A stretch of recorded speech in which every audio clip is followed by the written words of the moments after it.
Bon, commençons tout de suite par ce qui fâche. Il serait grand temps que Kia France arrête de faire la publicité d'offres de leasing sur ses voitures que les concessionnaires ne veulent pas ou ne peuvent pas proposer aux clients. Ça avait commencé, souvenez-vous, avec le fameux Iniro à 47 € par mois, qui n'était pas une offre, une arnaque, puisqu'on payait quasiment toute la voiture en apport grâce au bonus écologique et à la prime à la conversion. Mais les concessionnaires ne voulaient ou ne pouvaient pas vendre cette offre. Soit parce que ils ne s'y retrouvaient pas financièrement, soit parce qu'il n'y avait pas de voiture éligible à cette offre disponible chez Kia France. J'aurais bien aimé que ça s'arrête tout ça, mais Kia continue et persiste avec la nouvelle EV6 et propose une offre de location sur le papier absolument excellente, à moins de 300 € par mois, avec 4300 € d'apport, en plus du bonus écologique de 6000 €. Donc une offre vraiment bien placée pour 15 000 km par an sur 36 mois. Le seul problème, c'est que quand je vais voir Kia et que je parle de cette offre sur la nouvelle EV6 et que je demande une proposition commerciale sur une EV6, donc de base pour les mêmes critères de kilométrage, tout pareil, et j'arrive à un loyer et un montant 35% plus cher sur la durée totale de location. 35% plus cher, ça veut dire tout simplement que la publicité est mensongère. Je vois pas comment le définir autrement. Et c'est vraiment dommage parce que la Kia EV6 que j'ai pu essayer est vraiment une super voiture et propose des tarifs extrêmement bien placés, à partir de 48 000 €, mais grâce aux remises commerciales de 3 000 € que vous pouvez avoir, vous tombez sous le seuil des 45 000 € pour lequel le bonus écologique maximum s'applique, donc de 6 000 € jusqu'à la fin de l'année 2021. Et à 39 000 €, franchement, pour une grande voiture électrique familiale, vous avez une très très belle offre. Une très belle offre et une très belle voiture, puisque le design de cette Kia EV6 est vraiment sans pareil. Et elle est vendue comme étant un SUV, et je suis pas spécialement d'accord, puisque à peine 1,50 m, on est plutôt sur une hauteur de berline, on va dire classique. C'est vrai que les grandes roues et la largeur conséquente de la voiture la rendent vraiment massive visuellement. Et en tout cas, moi, c'est un design qui me plaît beaucoup. On sent vraiment un renouveau de Kia dans cette EV6. Les designers disaient que dans 10 ans ou dans 20 ans, on se souviendra de l'EV6 comme étant le début d'une nouvelle ère pour Kia, et je suis assez d'accord avec cette affirmation. Donc pour rappel, les proportions tout à fait singulières de cette voiture sont permises par la nouvelle plateforme iGMP du groupe Hyundai Kia, qui est aussi à l'œuvre sous la Hyundai Ioniq 5. Si les proportions sont un peu différentes de la Ioniq 5, elles ont un point commun, c'est la disponibilité au catalogue d'une peinture gris métallisé mat qui est absolument superbe, tant sur la Hyundai que sur la Kia. Je trouve ça vraiment rafraîchissant de voir la créativité des designers sur les véhicules électriques, surtout lorsque la base technique est dédiée à des véhicules 100% électriques. On obtient vraiment des choses super intéressantes, tant au niveau des lignes que des proportions. Ça change vraiment la donne. L'intérieur de la Kia EV6 est là aussi une très grande réussite pour moi. C'est très très spacieux déjà d'une part, même si l'empattement est 10 cm plus court que sur la Hyundai Ioniq 5. On a une habitabilité qui est sensiblement équivalente. Les places arrière sont très spacieuses. On a la chute de toit qui peut éventuellement gréver la garde au toit, mais ça reste quand même très très habitable. Et à l'avant, on a une disposition de planche de bord qui est plus classique que dans la Hyundai et qui propose une ergonomie tout à fait excellente, nettement meilleure par exemple que les dernières productions Volkswagen dans le domaine, avec des boutons de raccourci et des molettes pour régler les températures de la climatisation et le volume de la radio. Et contrairement à la Hyundai Ioniq 5, on a une vraie console centrale qui propose des rangements, un chargeur à induction pour smartphone et sur laquelle reposent différentes commandes aussi de raccourcis pour les sièges chauffants, le volant chauffant notamment, et le sélecteur de vitesse qui n'est pas attaché à la colonne de direction contrairement au Hyundai. Et l'autre grande différence par rapport au Hyundai Ioniq 5, ça se passe au volant. Donc tout d'abord, le volant est beaucoup plus joli que le Hyundai, il est plus agréable à prendre en main. Et la voiture en elle-même est, à mon avis, nettement mieux réussie sur la route que le Hyundai Ioniq 5. Le Hyundai Ioniq 5, j'étais pas resté longtemps à son volant. Je vous invite à revoir la vidéo qui raconte cette histoire. Mais je m'étais tout de suite rendu compte que c'était quand même assez pâteau comme véhicule. On sentait tout à fait le poids conséquent supérieur à 2 tonnes. Dans la Kia, c'est différent. On a une voiture qui est beaucoup mieux maintenue sur la route, qui n'est pas inconfortable pour autant. Merci les grandes roues avec les pneus très très épais, surtout avec les jantes 19 pouces. Et c'est pour moi un bien meilleur compromis entre confort et tenue de route que le Hyundai Ioniq 5. On n'est peut-être pas aussi incisif que le Skoda Enyaq avec le pack Sportline que j'avais pu essayer.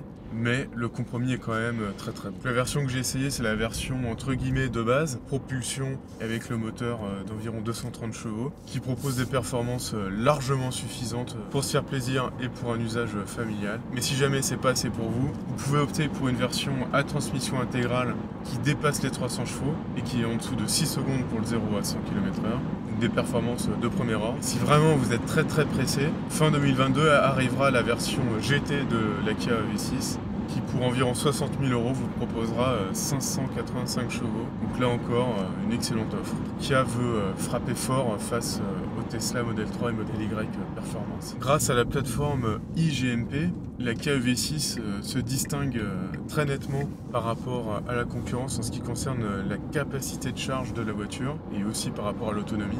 Parce qu'elle peut embarquer une batterie de 77,4 kWh utile, un petit peu au-dessus de la grosse batterie du Hyundai Ioniq 5. La voiture étant un peu plus basse et plus aérodynamique que le Hyundai, ça permet à Kia d'homologuer une autonomie de 528 km. Très intéressant comme autonomie homologuée, surtout pour le prix annoncé. On est nettement moins cher qu'une Tesla Model Y. Alors certes, on n'a pas encore de Tesla Model Y de roue motrice, mais c'est une offre qui est à mon avis tout à fait intéressante si on cherche une voiture familiale, pratique, avec un rayon. Et l'argument de vente massu de cette plateforme iGMP et donc de la Kia EV6 et de la Hyundai Ioniq 5, c'est de pouvoir recharger en 800 volts. Ça veut dire quoi? Ça veut dire que sur certaines stations Ionity les plus récentes et les plus performantes, vous pourrez récupérer 70% d'autonomie en 18 minutes. 70% d'autonomie de 10 à 80%. Qui annonce aussi 100 km d'autonomie récupérée en 4 minutes 30. Donc là encore une très belle performance au niveau de la capacité de recharge. Concernant le courant alternatif, un bon point, la charge triphasée 11 kW et de série. Un regret, c'est limité à 11 kW, on n'est pas à 22, contrairement à ce que propose Renault et aussi Mercedes sur le QE et le QS, et qui à mon avis va devenir de plus en plus courant comme offre à mesure que la capacité des batteries augmente. Donc en plus de proposer une autonomie de premier ordre, une capacité de recharge excellente et des tarifs bien placés, la Kia EV6 dispose d'un équipement extrêmement complet dès la version de base. Les seules choses qui manquent et qui pourraient être utiles dans la version de base se retrouve dans la version intermédiaire Air Design. La version Air Active est pour moi la plus intéressante puisqu'elle peut se négocier à moins de 45 000 € et vous donner droit au bonus maximum de 6 000 €. La différence de prix, une fois le bonus déduit, entre la Air Active et la Air Design est quand même conséquente. Pour information, la Air Design va ajouter des équipements assez utiles comme les sièges chauffants sur les 4 places, les sièges avant ventilés, le volant chauffant, le haillon électrique, les radars de parking avant et l'éclairage d'ambiance, donc pas mal de petites choses assez sympas. Mais si vous voulez vraiment vous concentrer sur l'essentiel, la finition Air Active est tout à fait adaptée. Vous avez déjà le radar de recul, la caméra de recul, le régulateur de vitesse adaptatif, chose assez importante et qui n'est pas spécialement de série chez toutes les concurrentes à ce niveau de prix. Vous avez de série aussi le double écran 12 pouces, CarPlay Android Auto, sans fil il me semble, la recharge par induction du smartphone, 2 câbles de charge nécessaires pour votre voiture, donc pour se brancher sur une prise classique et pour se brancher sur une borne type 2. Contrairement à d'autres constructeurs, là vous avez bien les 2 câbles de série, c'est important. Donc vraiment une voiture très bien équipée dès son niveau de base. Et franchement, à 39 000 €, même si vous n'avez pas les sièges chauffants, c'est une voiture qui est extrêmement bien placée, même par rapport à des concurrentes thermiques. Alors concernant l'équipement, j'ai oublié de demander des précisions aux vendeurs, mais Kia annonce dans ses brochures qu'une pompe à chaleur sera enfin disponible en option, mais ne dit pas le tarif de cette option. Lorsque vous allez dans le configurateur, elle n'est pas proposée. Donc je ne sais pas si c'est une erreur dans le configurateur ou une erreur dans la brochure. Et j'espère que la pompe à chaleur sera enfin disponible, même si c'est en option sur le marché français. D'autant que Kia annonce dans sa brochure en français que grâce à la nouvelle pompe à chaleur de l'EV6, la perte d'autonomie en hiver sera réduite de 20%. Donc c'est toujours ça le prix si vous vivez dans des régions qui peuvent être assez fraîches en hiver. Alors en conclusion, est-ce qu'il faut acheter cette Kia EV6? Alors je dirais oui. Faut pas la prendre sur les offres de leasing puisqu'elles sont pas spécialement intéressantes. Mais si vous voulez vraiment acheter la voiture, c'est pour moi un très bon choix. Quelle que soit la finition ou le moteur que vous prenez. Soit vous avez une version de base à 39 000 € qui sera tout à fait intéressante par rapport même à des concurrentes thermiques. Tant d'un point de vue habitabilité, confort, dynamisme, équipement. On en a vraiment pour son argent. Si vous en voulez un peu plus, vous pouvez prendre par exemple la version 4 roues motrices et la finition Air Design, qui là aussi est très bien placée au niveau prix, équipement, autonomie par rapport à la concurrence. Et enfin, si vous voulez vous faire plaisir, vous pouvez carrément aller sur la version GT qui sortira l'année prochaine et qui devrait être négociable autour des 60 000 €. Éventuellement un petit bonus, mais pas sûr que ce soit encore là fin 2022. Mais à 60 000 €, vous avez 585 chevaux. Et même dans le monde thermique, vous n'aurez pas des prestations aussi complètes et des performances aussi impressionnantes à ce niveau de prix. Donc voilà, Kia nous prouve encore une fois qu'il maîtrise son sujet en ce qui concerne les voitures électriques. Ça avait très bien commencé avec la Soul EV il y a quelques années. Ça s'était poursuivi notamment avec la e-Niro 64 kWh surtout, qui a été une offre très polyvalente sur le segment avec une excellente autonomie. Sortie en 2018, la voiture est toujours compétitive.